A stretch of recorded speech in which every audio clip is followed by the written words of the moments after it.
Hello, नमस्कार मित्रों, आपके अपने YouTube चैनल चयन एकेडमी में पुनः स्वागत, अभिनंदन, इस्तकबाल। मैं एस राठौर सर आपके सामने पुनः उपस्थित हुआ हूँ ऑब्जेक्टिव सीरीज लेकर, जिसे आप विभिन्न परीक्षाओं में आपकी हेल्प हो सके उसके लिए। कहते हैं जीत की खातिर बस जुनून चाहिए, जीत की खातिर बस जुनून चाहिए, जिसमें उबाल हो ऐसा खून चाहिए।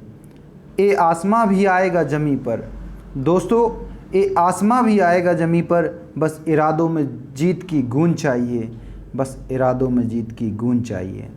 तो दोस्तों हम इस समय ऑब्जेक्टिव सीरीज ज्योग्राफी के लेकर आए हैं और संपूर्ण ज्योग्राफी ऑब्जेक्टिव तरीके से पढ़ेंगे। और जो भी विभिन्न परीक्षाएं यूपीएसआई, ठीक है, ARO, UP police, GD, SSC, GD, SSC और रेलवे, जो भी परीक्षाएं हैं उन सब में विभिन्न प्रकार के क्वेश्चन पूछे जाते हैं। आज हम उन पर चर्चा करेंगे। और आज का हमारा जो टॉपिक है उसमें टॉपिक में आज का है वायुमंडल और उसका संगठन, और इसके बाद में उसकी धरातल की आकृतियाँ। ठीक है, तो इसमें चलिए हम चलते हैं। पहला क्वेश्चन लेके आए हैं, आप लोग कमेंट्स बॉक्स में इसके आंसर किया करो। ठीक है, पहला क्वेश्चन क्या है, क्षोभ मंडल की धरातल से औसत ऊंचाई लगभग कितनी है। ठीक है, ये आपकी ऊंचाई पूछी गई। तो आपको पता है कि पृथ्वी के वायुमंडल को 5 परतों में बांटा गया है ना। 5 लेयर है आपकी, 5 लेयरों में इनको बांट दिया गया है। अब 5 लेयर हैं, कौन कौन सी हैं, तो इनमें आपको पता है पहली है ट्रोपोस्फीयर, स्ट्रेटोस्फीयर और मीजोस्फीयर, आयनोस्फीयर और एक्सोस्फीयर। 5 लेयर बनाई हैं, उसमें से ये पूछा है क्षोभ मंडल। ठीक है, क्षोभ मंडल की ऊंचाई धरातल से कितनी है, तो इसकी ऊंचाई है धरातल से लेकर के 12 किलोमीटर ऊंचाई तक आपका क्षोभ मंडल फैला हुआ है। कितना, 12 किलोमीटर। ठीक है, और यही अगर देखा जाए तो यहाँ पर विषुवत रेखा के पास से ध्रुवों की ओर जाने पर यहाँ आपका कम हो जाता है, लगभग 8 किलोमीटर बचता है। तो यहाँ औसत ऊंचाई पूछी गई है, तो ये आपके 12 किलोमीटर है, 8 से 15 है, तो यहाँ औसत 12 आता है। ठीक है, बी वाला आंसर, फर्स्ट का आंसर बी। नेक्स्ट है, सेकंड क्वेश्चन है, वायुमंडल की किस सतह में तापमान में बहुत अधिक उतार चढ़ाव नहीं होता। मतलब यानी कि ना तो ज़्यादा बढ़ेगा टेम्परेचर ना घटेगा। तो नाम से ही आपको पता चल रहा है, जहाँ पर क्या हो, समान रहे टेम्परेचर, तो उसको बोल सकते हैं समताप मंडल। क्या बोलते हैं, समताप मंडल बोलते हैं उसको, जहाँ पर तापमान क्या रहता है, समान रहता है। नेक्स्ट क्वेश्चन नंबर 3 है, वायुमंडल के विभिन्न स्तरों का नीचे से ऊपर की ओर सही अनुक्रम क्या है। तो आपको पता है 5 जो मंडल हैं उनको क्रमशः नीचे से और ऊपर की ओर विस्तारित करना है।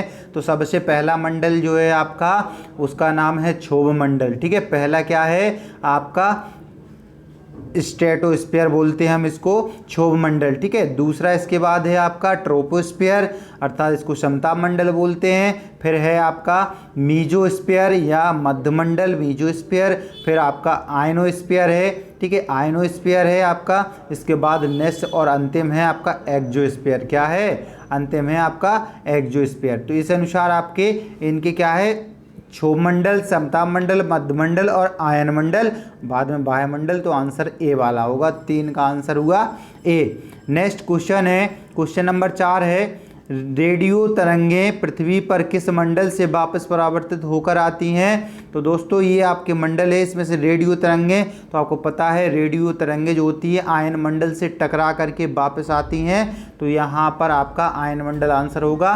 देखो आयन मंडल में क्या होता है, ये रेडियो तरंगें वापस आती हैं, आप फ़ोन से बात कर रहे हैं ये भी होता है, सैटेलाइट भी इसी मंडल से काम कर रहे होते हैं, दूरदर्शन वगैरह, टीवी की चैनल, ये सब किस पर काम करते हैं, आयन मंडल पर जाकर फ्रिक्वेंसी टकराती है और यहाँ पुनः आप तक आती है। तो ये आपका आयन मंडल में हो गया। ठीक है, तो ये आपका क्या हुआ, आंसर डी हुआ। नेक्स्ट क्वेश्चन नंबर 5 है, निम्नलिखित गैसों में से वह कौन सी गैस है जो पृथ्वी की सतह के निकट वायु में उपस्थित है तथा जिसकी अधिकतम सांद्रता होती है। तो दोस्तों आपको पता है जो पृथ्वी की सबसे फर्स्ट लेयर है क्षोभ मंडल, कौन सी है, स्ट्रेटोस्फीयर है या क्षोभ मंडल बोलते हैं हम जिसको। ठीक है, क्षोभ मंडल बोला जाता है। तो क्षोभ मंडल सबसे पहली परत है, और क्षोभ मंडल जैसी है आपकी, वो क्षोभ मंडल की आपको पता है ऊंचाई जो देखी जाती है तो लगभग 8 से 18 तक जाती है, या 15 किलोमीटर या 12 किलोमीटर लगभग होती है। ठीक है, क्षोभ मंडल की है तो इसको क्षोभ मंडल है आपका। तो क्षोभ मंडल सबसे पहला होता है, इसी को परिवर्तन मंडल भी बोलते हैं। क्या बोलते हैं? परिवर्तन मंडल बोलते हैं। और इंग्लिश में इसको बोलते हैं हम ट्रोपोस्फीयर। क्या बोलते हैं? यहाँ ट्रोपोस्फीयर। ध्यान रखना दोस्तों, यहाँ अगर पहले ये बता दिया हो, लेकिन ये ट्रोपोस्फीयर होता है और स्ट्रेटोस्फीयर इसके बाद की होती है। समताप मंडल को स्ट्रेटोस्फीयर बोलते हैं। ठीक है, तो ये आपका ट्रोपोस्फीयर है, सबसे पहली परत होती है क्षोभ मंडल। ठीक है, और इसको ही परिवर्तन मंडल भी बोलते हैं। तो यही पूछा गया, इसमें सबसे अधिक सांद्रता किसकी होती है? तो आपको पता है इसमें गैसों का मिश्रण पाया जाता है और गैस में सबसे अधिक नाइट्रोजन होती है। लगभग कितनी? 78% जो होता है नाइट्रोजन होती है। इसके बाद में 78% नाइट्रोजन है, फिर 21% आपकी ऑक्सीजन होती है, O2 होती है ना। और कार्बन डाइऑक्साइड पूछी जाती है तो 0.03%। कितनी होती है? 0.03% आपकी कार्बन डाइऑक्साइड होती है। ध्यान रखना, कार्बन डाइऑक्साइड गैस जो होती है वायुमंडलीय तापमान को बढ़ाती है। ठीक है, इसको पृथ्वी का कम्बल भी कहते हैं। ठीक, नेक्स्ट है आपका नाइट्रोजन गैस। जो है आपकी देखो धान के खेत से निकलती है, तब भी वहाँ होती है मीथेन के रूप में। ठीक है, और यहाँ आपकी नाइट्रोजन है, ये अधिक मात्रा में है वायुमंडल में। नेक्स्ट है ओजोन क्षरण के प्रभाव से उत्पन्न होता है। अब ओजोन क्षरण जो होता है वो इसके कारण क्या होता है? तो आपको पता है ओजोन एक प्रकार की गैस है जो O3, ठीक है, O3 है ओजोन गैस। और ये आपकी ओजोन लेयर जो होती है वो आपकी पाई जाती है किस मंडल में? कभी कभी ये पूछ लेता है कि ओजोन लेयर जो होती है किस मंडल में पाई जाती है? तो ये आपकी क्षोभ मंडल में ही ओजोन लेयर पाई जाती है। क्षोभ मंडल और आपकी समताप मंडल के बीच में ये पाई जाती है, अर्थात तो दोनों में कह सकते हैं। तो यहाँ क्षोभ मंडल और समताप मंडल के मध्य में ये आपकी पाई जाती 25 से 35 किलोमीटर की रेंज में इसका घनत्व सर्वाधिक होता है। ठीक है, इसका घनत्व सर्वाधिक होता है। तो मोस्टली इसको समताप मंडल में ही रखा गया क्योंकि उसमें ऊंचाई ज़्यादा हो जाती थोड़ा। ठीक है, तो वहाँ अब इसके प्रभाव हैं ओजोन क्षरण के प्रभाव। तो आपको पता है प्रभाव कैसे इसका इफेक्ट क्या पड़ता है? तो अनुवांशिक परिवर्तन व कैंसर होता है। बिल्कुल सही है, ओजोन जब नहीं रहेगी तो जो आपकी UV रेज हैं, अल्ट्रावायलेट रेज हैं, वो नीचे आती है पृथ्वी पर और उससे क्या होता है? कैंसर जैसे रोग और गर्भवती महिलाओं पर पड़ता है इफेक्ट है। तो अनुवांशिक डिसीज भी होता है, जेनेटिक डिसीज क्रिएट होती हैं। ठीक है, नेक्स्ट है आंखों के मोतियाबिंद व अंगभंग रोग होते हैं। ये भी होते हैं, मोतियाबिंद और अंगभंग होते हैं, मतलब विकृतियाँ आ जाती हैं ऑर्गन्स में। नेक्स्ट है मेलानिन बनाने वाली कोशिकाएं निष्क्रिय हो जाती हैं। हाँ, जो मेलानिन पिगमेंट बनाती हैं कोशिकाएं वो भी निष्क्रिय अनएक्टिव हो जाती हैं और इस कारण ये सारे इफेक्ट होते हैं। आंसर डी होगा। और सर्वाधिक ओजोन क्षरण करने में आपको पता है क्लोरोफ्लोरोकार्बन उत्तरदायी होती है और भी कई प्रकार की गैसें इसमें इन्वॉल्व होती हैं। ठीक है, नेक्स्ट क्वेश्चन नंबर 7 है निम्न कथनों का अध्ययन करें। तो ओजोन विशेष प्रकार की ऑक्सीजन है जो ऑक्सीजन के 3 एटमों से बनती है। तो ये सही बात है कि ओजोन विशेष प्रकार की ऑक्सीजन है जो ऑक्सीजन के 3 मॉलिक्यूल्स ऑफ ऑक्सीजन इसमें ऐड रहते हैं। और क्या है? ओजोन का ह्रास मुख्यतः हैलोजन गैसों द्वारा होता है। इसका जो ह्रास है क्या ये हैलोजन गैसों द्वारा होता है? बिल्कुल सही, हमने कहा क्लोरीन द्वारा, फ्लोरीन द्वारा, है ना। तो हैलोजन गैसों द्वारा, हैलोजन गैस यही होती हैं। फिर नेक्स्ट है तीसरा क्लोरोफ्लोरो कार्बन समताप मंडल में पहुंचकर क्लोरीन छोड़ती है जो ओजोन को पहले तोड़ती है पुनः जोड़ती। हाँ, ये तो छोड़ती तो है और पहले ओजोन को तोड़ती है लेकिन फिर जोड़ती नहीं है। क्या करती है? ऑक्सीक्लोराइड बना लेती है और खुद जुड़ जाती है और उसको ऑक्सीजन को नहीं जुड़ने देती है। इसलिए ये आपका तीसरा गलत हो गया, 2 आपके सही हैं। आंसर क्या होगा? आंसर 1 होगा। अर्थात यहाँ जो O3 रहती है O3 को तोड़ देती है, किसमें? आपके O में। ठीक है, O यहाँ टूट जाते हैं और एक अणु ऑक्सीजन का अलग हो जाएगा और ये क्या करती है? क्लोरीन खुद आकर के इसके साथ ऐड होकर क्लोरो ऑक्साइड बना लेती है और ये आपका अलग हो जाती है ना। इसके बाद नेक्स्ट है हरित गैस प्रभाव क्या है? तो आपको सबको पता है, हरित गृह के बारे में सुना होगा। उसका हरित जो गैस प्रभाव है उसका क्या है? तो यह कार्बन डाइऑक्साइड की मात्रा में वृद्धि से पृथ्वी का गर्म होना। हमने बताया पृथ्वी का कम्बल किसको बोलते हैं? कार्बन डाइऑक्साइड गैस को। अब यदि ये अधिक मात्रा में हो जाता है तो जो पार्थिव विकिरण होता है उसके कारण पृथ्वी का टेम्परेचर बढ़ जाता है और जिस कारण टेम्परेचर बढ़ेगा तो अधिक गर्मी पड़ेगी। हीट के कारण ग्लेशियर पिघलते हैं। ठीक है, इसके बाद बर्फ़ का स्तर जब पिघलेगा तो समुद्र में जल भी बढ़ता है। इस कारण कई कई प्रकार के लॉस होते हैं, कहीं बर्फ होता है, कहीं जब बाढ़ आती है, ये सब होता है। तो इसमें आंसर क्या होगा, कार्बन डाइऑक्साइड की मात्रा में वृद्धि से पृथ्वी का गर्म होना, ये आपका बी वाला आंसर होगा। बी वाला आपका आंसर है। कार्बन डाइऑक्साइड में वृद्धि होती है तो पृथ्वी और अधिक गर्म हो जाती है। नेक्स्ट है क्वेश्चन नंबर 9, ओजोन परत अवस्थित है। ओजोन परत किस मंडल में अवस्थित है? तो देखो यहाँ हमने बताया कि 25 से लेकर 35 किलोमीटर की रेंज में इसका घनत्व ज़्यादा होता है, और आपको पता है 18 से 50 तक समताप मंडल होता है। यहाँ आंसर आपका बी वाला होगा, समताप मंडल में। कहाँ है ओजोन परत? समताप मंडल में। नेक्स्ट है आपका, निम्नलिखित कथनों पर विचार कीजिए। अब विचार क्या करना है, इसमें देखना है कौन कौन सही हैं। देखो पहला है, ओजोन मुख्यतः समताप मंडल में पाई जाती है, बिल्कुल करेक्ट है। अभी हाल बताया हमने कि ओजोन कहाँ पाई जाती है, समताप मंडल में। नेक्स्ट कह रहा, ओजोन की परत पृथ्वी की सतह से 55 से 75 किलोमीटर ऊपर होती है, नहीं होती है, 18 से 36 किलोमीटर तक रहती है, ये गलत है यहाँ पर। नेक्स्ट है, ओजोन सूर्य से आने वाली पराबैंगनी विकिरण का अवशोषण करती है, हाँ ये भी सही है, अवशोषण करती है, रोकती है। ओजोन परत का पृथ्वी पर जीवन के लिए कोई महत्व नहीं, पूरा महत्व है, बिल्कुल क्यों नहीं है, तो आपका ये भी गलत हो जाएगा। 2 सही हो गए, अर्थात पहला और तीसरा। यहाँ है पहला तीसरा, आंसर बी सही होगा, 10 का आंसर बी। आप लोग जल्दी जल्दी क्लास को शेयर कर दो, अपने दोस्तों तक पहुँचा दो, ताकि सर का आप तक, जैसे आप सर आपके लिए मेहनत कर रहे हैं और आप उनके लिए, सर के लिए इसको शेयर करोगे और क्वेश्चनों के कमेंट्स बॉक्स में आंसर भी दोगे, तो सर और भी बेस्ट वीडियो आप तक लाएंगे, ठीक है। नेक्स्ट क्वेश्चन है, 11वां, वायुमंडल में सबसे अधिक किस गैस का प्रतिशत है? अभी बताया मैंने, नाइट्रोजन का है, और कितना है, तो 78% है ना। सबसे अधिक नाइट्रोजन का है और 78, ऑक्सीजन का है 21, है ना। और इसके बाद में कार्बन का है, कार्बन जो होती है कार्बन डाइऑक्साइड के रूप में, गैस के रूप में होती है, और इसकी मात्रा है 0.03%, है ना, यहाँ पर है। और हाइड्रोजन उससे कम है, हाइड्रोजन कम है। नेक्स्ट है आपका, ये आपकी हाइड्रोजन कुछ लिक्विड फॉर्म में भी रहती है, आपको पता है, जल के रूप में साझा रहती है। नेक्स्ट है आपका क्वेश्चन नंबर 12, कहता है अधिकांश मौसम गतिविधियाँ जिस वायुमंडलीय परत में होती हैं वह है, मतलब जो मौसम संबंधी घटनाएं घटित होती हैं वो वायुमंडल की किस परत में होती हैं? तो दोस्तों ये सब आपकी होती हैं क्षोभ मंडल में। 18 किलोमीटर के नीचे सारी घटनाएं होती हैं, आंधी का आना, बादल का गरजना, बादल का बरसना, वर्षा का होना, बादलों का छाना, ये सारी क्रियाएं क्षोभ मंडल में होती हैं, यहाँ पर सब कुछ होता है। और आपके जो कभी कभी पूछ लेता है कि विमान जो होते हैं, तो हेलीकॉप्टर जो होते हैं वो भी क्षोभ मंडल में चलते हैं, जबकि फाइटर जेट जो होते हैं वो समताप मंडल में चलते हैं, दोनों में अंतर है, आप लोग यहाँ ध्यान रखना, ठीक है।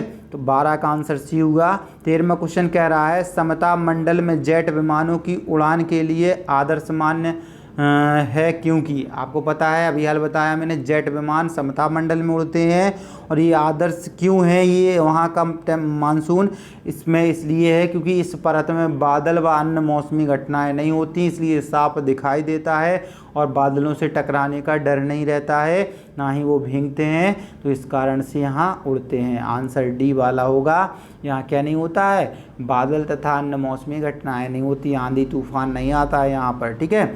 नेक्स्ट क्वेश्चन नंबर 14 है, समताप मंडल में ओजोन परत का कार्य है। तो समताप मंडल में ओजोन परत का क्या कार्य है?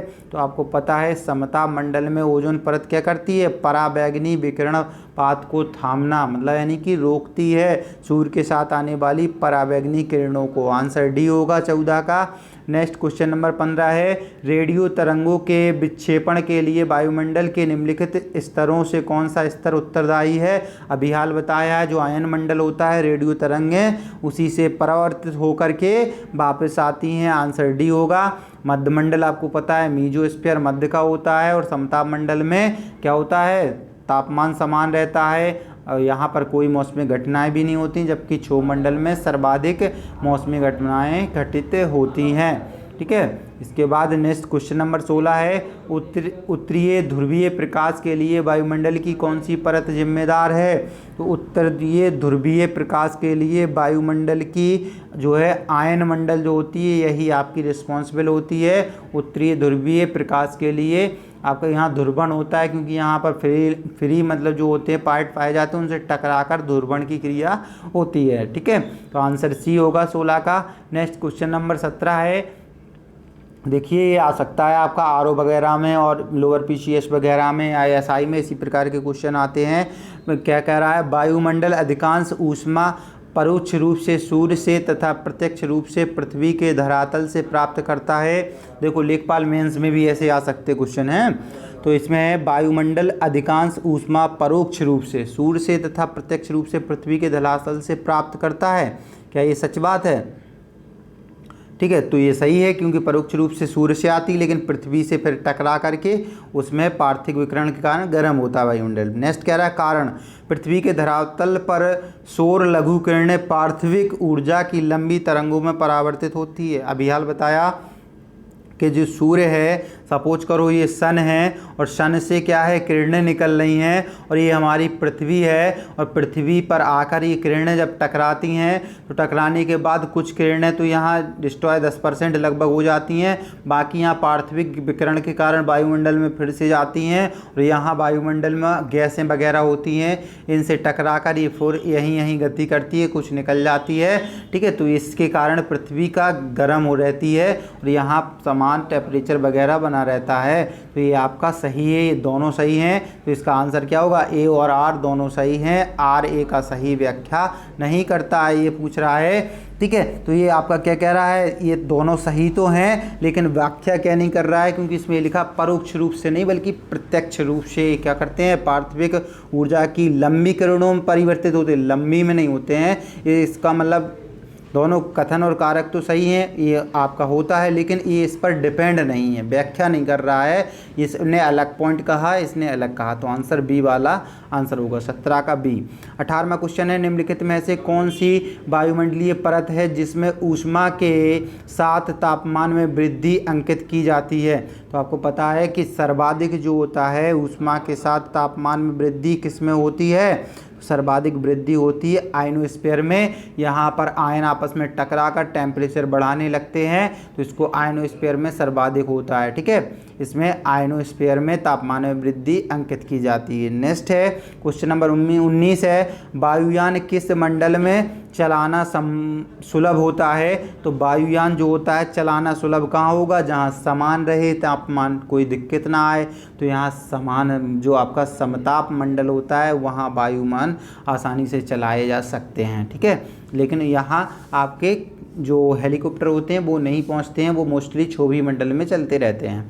नेक्स्ट है क्वेश्चन नंबर 20 और कहता है सबसे गर्म मंडल है। तो आपको पता है सबसे गर्म मंडल कौन सा होगा, जहां आयन आपस में टकरा रहे हैं और इसके कारण टेम्परेचर बढ़ रहा है। तो आयन मंडल आपका सबसे गर्म मंडल है। कौन सा मंडल है? आयन मंडल आपका सबसे गर्म मंडल है। ध्यान रखना है कि जो आयन मंडल है वो आपका सबसे गर्म मंडल बताया। नेक्स्ट क्वेश्चन है, क्वेश्चन कह रहा है निम्नलिखित में से कौन सा कथन असत्य है? देखिए यहाँ पर कुछ दिए गए, इसमें से एक आपको जो असत्य है उसको निकालना है।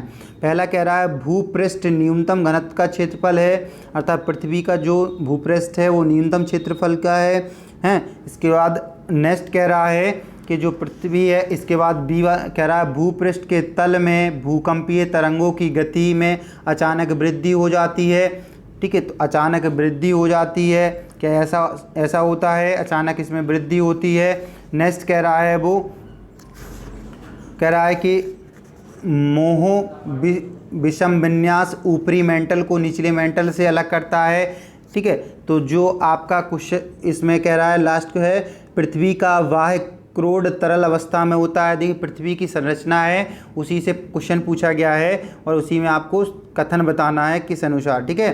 तो इसमें आपका पहला है कौन सा असत्य है, तो भूपृष्ठ न्यूनतम घनत्व का क्षेत्रफल है, बिल्कुल गलत बात है, न्यूनतम घनत्व नहीं, यहाँ पर डेंसिटी अधिक होती है, तो पहले ही आपका गलत हो गया आंसर। जबकि दूसरा, तीसरा और चौथा ये सब आपके सही हैं, ठीक है, ये आपके तीनों सही हैं, पहला आपका गलत है। नेक्स्ट है क्वेश्चन नंबर,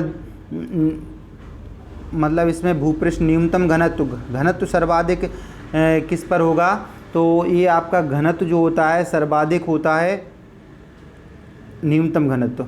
हाँ ये सही है दोस्तों, सॉरी, ये आपका क्वेश्चन, इसका जो न्यूनतम घनत्व होगा वो पृथ्वी का ऊपर पृष्ठ पर तो न्यूनतम होगा, लेकिन सर्वाधिक घनत्व होता है जो कहाँ पर, सर्वाधिक घनत्व कोर में होता है, उसका अंदर जो क्रोड होता है बहुत मतलब भारी होता है लोहे के तत्वों से, ठीक है, तो वो तो है, तो अब भी ये सही है, ये तो सही है। दूसरा कह रहा भूपृष्ठ के तल में भूकंपीय तरंगों की गति में अचानक वृद्धि हो जाती, ये भी सही है, यहाँ भूपृष्ठ के तल में भूकंपीय तरंगों की गति में अचानक वृद्धि होती है।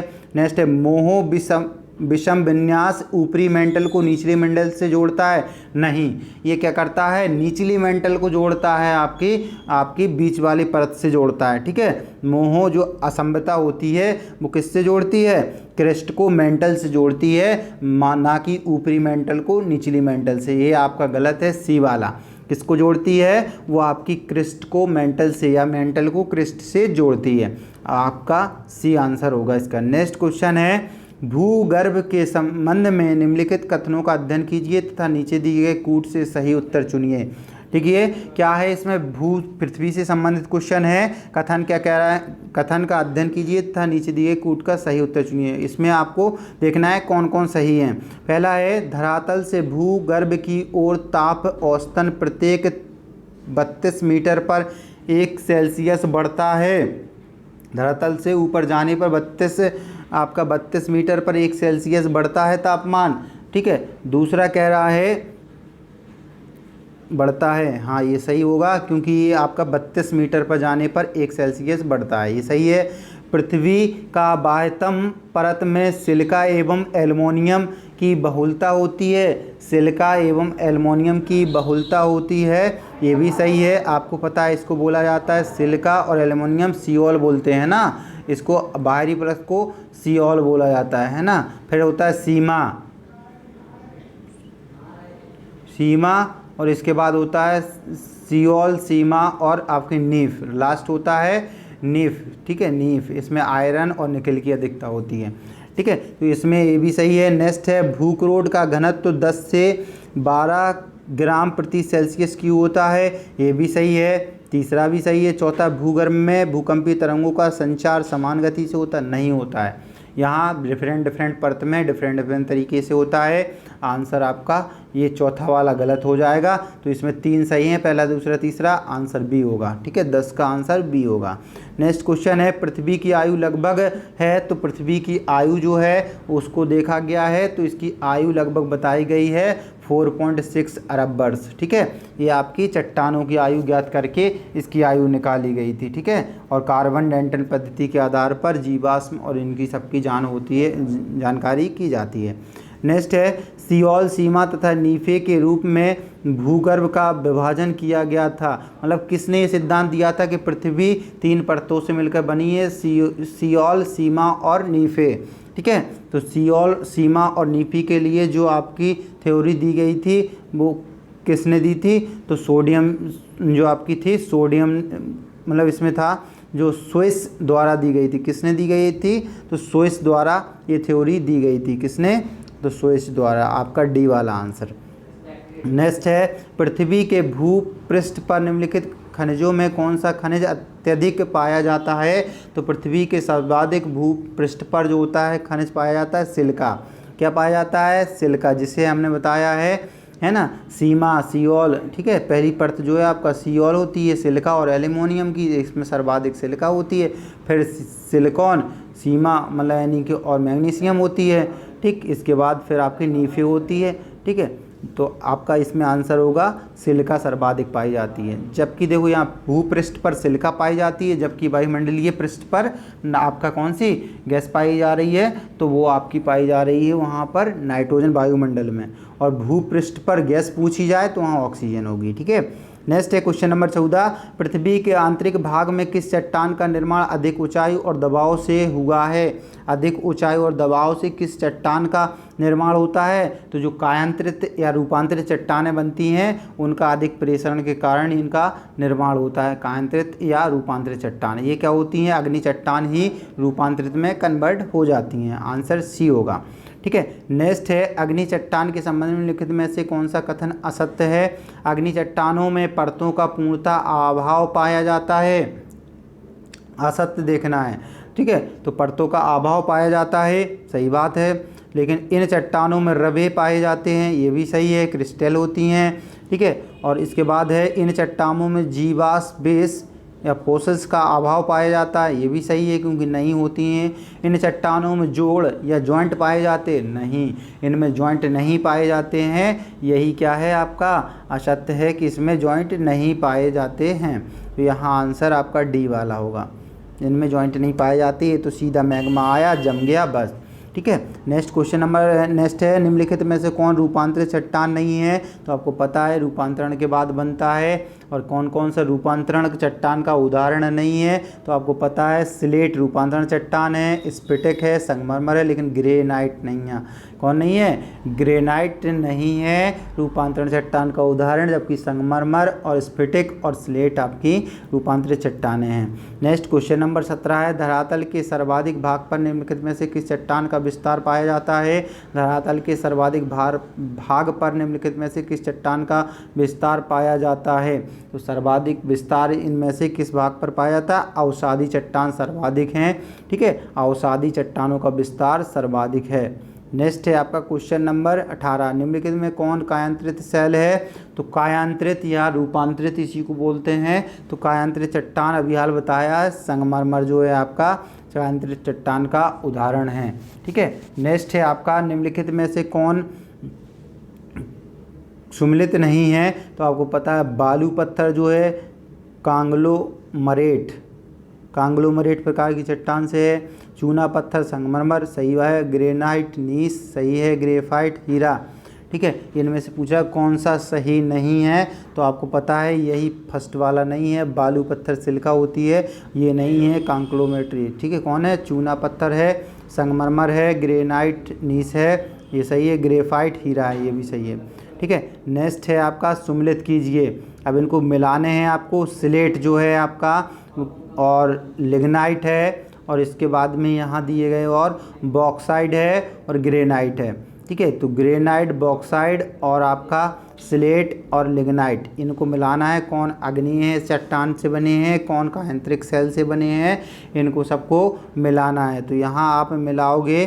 ठीक है, तो यहाँ आपका पहला क्या कह रहा है? स्लेट एक प्रकार की कायांतरिक चट्टान है, इसको आप चाहो तो इससे मिला दो।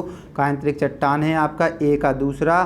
ठीक है, और इसके बाद में नेक्स्ट है आपका बी वाला है। तो बी का यहाँ आपका जो लिग्नाइट है, लिग्नाइट क्या है? लिग्नाइट इसकी अवसादी शैल है, अर्थात चौथा हो जाएगा। और इसके बाद बॉक्साइड जो है, बॉक्साइड किसका हो जाएगा? बॉक्साइड आपका आलोहिक खनिज है, लोहा नहीं होता इसमें। और ग्रेनाइट जो होता है आपका, वो ग्रेनाइट क्या होता है? ग्रेनाइट अग्नि चट्टान का उदाहरण है। तो ये आपका आंसर इसमें आपका लगभग बनेगा बी वाला आंसर। ठीक है, देख लेना पीडीएफ से मिलान करके। ठीक है, तो यहाँ आंसर बी आएगा। नेक्स्ट है रिएक्टर स्केल मापता है। रिएक्टर स्केल किसको मापता है? तो आप सबको बहुत बार पूछा गया क्वेश्चन है, सबसे अधिक बार पूछा गया क्वेश्चन यही है, रिएक्टर स्केल। तो ये भूकंप की तीव्रता को नापता है। क्या करता है? भूकंप की तीव्रता को मापता है। और इसमें किसका उपयोग किया जाता है? तो पारा को। ठीक है, पारा को उपयोग करते हैं। ठीक है, और गुणांक के रूप में करते हैं। नेक्स्ट है आपका सीस्मोग्राफ किसे मापने के लिए काम में लाया जाता है? ये भी आपको पता है कि सीस्मोग्राफ जो है वो आपका भूकंपीय तरंगों को मापता है कि इसकी तरंगें कितने क्षेत्रफल में फैली हैं। Answer C. नेक्स्ट है आपका भूकंप मूल या फोकस वह स्थान होता है जहाँ, देखिए क्या होता है, फोकस है या भूकंप मूल किसको बोलते हैं? जहाँ से भूकंप की उत्पत्ति होती है उसे आपको भूकंप मूल बोलते हैं। ठीक है, उसको बोलते हैं भूकंप मूल। जहाँ से क्या होता है? भूकंप की जहाँ पर निकलता है, जहाँ से भूकंप उठता है वहाँ भूकंप मूल या जड़ कहलाती है। ठीक है, तो ये आंसर इसमें क्या है, भूकंप मूल किसे कहते हैं, जहाँ से भूकंप उत्पन्न होता है, बी आंसर। 23 का आंसर बी वाला है। ठीक है, इसके बाद नेक्स्ट है क्वेश्चन नंबर 24 है, अंतः सागरीय भूकंपों का द्वारा उत्पन्न समुद्री लहरों क्या कहते हैं। देखिए, यदि सागर में भूकंप की लहरें आ जाएं तो वही क्या कहलाती हैं, वही सुनामी कहलाती हैं। ये मैंने पढ़ाया है, आप सब लोग जानते होंगे, पढ़ा होगा कि इसमें क्या है, सुनामी किसे कहते हैं, जब भूकंप की तरंगें जलाशय समुद्र के अंदर लहरों के रूप में उत्पन्न होती हैं तो उन्हें सुनामी कहते हैं। ठीक है, नेक्स्ट क्वेश्चन नंबर 25 है, विश्व की सर्वाधिक या 62% के लगभग भूकंप निम्नलिखित में किस पेटी में आते हैं। तो आपको पता है सर्वाधिक जो भूकंप होते हैं वो प्रशांत महासागरीय पेटी में आते हैं, सर्वाधिक भूकंप। ठीक है, यहीं सर्वाधिक ज्वालामुखी भी हैं। ठीक है, प्रशांत महासागरीय पेटी है, यहाँ सर्वाधिक भूकंप आते हैं, सर्वाधिक यहीं पर ज्वालामुखी भी पाए जाते हैं, है ना। इसके बाद नेक्स्ट है क्वेश्चन नंबर 26, भूकंपीय तरंगें प्रायः कितने प्रकार की होती हैं। तो आप सबको पता है जो भूकंपीय तरंगें हैं वो 3 प्रकार की होती हैं। ठीक है, एक आपकी होती हैं 3 प्रकार की भूकंपीय तरंगें होती हैं, 3 परतों में जो रहती हैं भूकंपीय तरंगें। ठीक है, वहाँ पर आपकी उड़ती हुई नज़र आती हैं। इसमें आपकी जो लब होती हैं ना, लैपिड बोलते हैं हम जिसको, उसमें आपकी वो तरंगें सबसे खतरनाक होती हैं, जो सबसे स्लो चलती हैं, है ना। भूकंप की तरंगें जो सबसे स्लो चलती हैं वही सबसे ज़्यादा खतरनाक भी होती हैं, भूकंपीय तरंगें हैं। नेक्स्ट क्वेश्चन है आपका, ठीक है, नेक्स्ट क्वेश्चन क्या है, क्वेश्चन नंबर अगला है, ज्वालामुखी पर्वत माउंट सेंट हेलेंस कहाँ स्थित है। देखिए, ज्वालामुखी पर्वत है जो ज्वालामुखी के द्वारा बनाया गया है, कौन सा, माउंट सेंट हेलेंस। और ये कहाँ पर स्थित है, तो ये स्थित है यूएसए में। माउंट सेंट हेलेंस ज्वालामुखी पर्वत है जो यूएसए में स्थित है, यूनाइटेड स्टेट ऑफ अमेरिका में। ठीक है, तो 27 का आंसर डी हो गया। नेक्स्ट क्वेश्चन है, निम्नलिखित में से ज्वालामुखी के मुख को क्या कहते हैं। तो ज्वालामुखी होता है, उसमें से जो गर्म लावा निकल रहा होता है उस मुख को क्या बोला जाता है, तो उस मुख को बोला जाता है क्या बोला जाता है, क्रेटर। ठीक है, उस मुख को बोला जाता है क्रेटर। ज्वालामुखी के मुख को क्रेटर बोलते हैं। और जब इसमें काफ़ी दिन बाद लावा निकलना बंद हो जाता है तो ये एक नमन कुंड की तरह बन जाता है और इसमें पानी भर जाता है, तो अब नमन कुंड के बाद ये झील बन जाती है, ज्वालामुखी झील। ठीक है, तो ये नेक्स्ट है, विश्व का सबसे ऊंचा ज्वालामुखी पर्वत कोटोपैक्सी कहाँ स्थित है। पूछा जाता है सबसे ऊंचा ज्वालामुखी कहाँ पर है, या सबसे ऊंचा ज्वालामुखी पर्वत कहाँ पर है, कोटोपैक्सी। तो आपको सबको पता है कोटोपैक्सी इक्वाडोर में है। कहाँ पर, इक्वाडोर में कोटोपैक्सी है, सबसे ऊंचाई पर स्थित ज्वालामुखी है और सबसे ऊंचा पर्वत है जो ज्वालामुखी से निर्मित है, कोटोपैक्सी। ठीक है, इसके बाद नेक्स्ट है, देखो, जबकि आपको जो प्रशांत महासागर का प्रकाश स्तंभ कहलाता है वो है आपका स्ट्रोम्बोली। इसमें पूछा गया नेक्स्ट क्वेश्चन, स्ट्रोम्बोली किस प्रकार का ज्वालामुखी है। तो आपको पता है इसको ही क्या बोला जाता है, प्रशांत महासागर का प्रकाश स्तंभ, अर्थात इससे हमेशा गर्म लावा निकलता रहता है, इसलिए जगता हुआ नजर आता है, जलता भी है, प्रकाश करता है, इसलिए इसको जागृत ज्वालामुखी बोलते हैं। इससे हमेशा गर्म लावा ये सब निकलता रहता है। ठीक है, तो यहाँ जागृत ज्वालामुखी होता है। भारत में 2 ही हैं, एक आपके नारकोंडम, एक वेसुवियस, दो ज्वालामुखी, एक सुषुप्त है और एक आपका मृत ज्वालामुखी है। ठीक है, नेक्स्ट है, परपेंटाइन किसका परिवर्तित रूप है। तो सरपेंटाइन किसका परिवर्तित रूप है ये बताया गया है। तो ये आपका है ग्रेवी का जो परिवर्तित रूप है उसको सरपेंटाइन कहा जाता है। ठीक है, वो आपका सरपेंटाइन कहा जाता है ग्रेवी को। ठीक है, ग्रेवी का परिवर्तित रूप है। तो दोस्तों आई होप आपने देखा होगा, लगभग इसमें 30 ये हुए और 20 वो लगभग 50 क्वेश्चन कंप्लीट हुए और उसमें से कई आपको मिलेंगे जो हूबहू वहाँ परीक्षाओं में देखने को मिलेंगे। तो दोस्तों आपने देखा, आपको अच्छा लगा होगा, थोड़ा चैनल को आप लोग सब्सक्राइब और लाइव करिए, अधिक से अधिक शेयर करिए। हम ये वीडियो पर डे लेके आएंगे, इसमें पूरा ऑब्जेक्टिव आपको ज्योग्राफी दिया जाएगा। ठीक है, इस हमारा ज्योग्राफी का सीरीज चल रहा है, इसके माध्यम से संपूर्ण ज्योग्राफी आप तक आ जाएगी। ठीक है, थैंक यू फॉर वॉचिंग।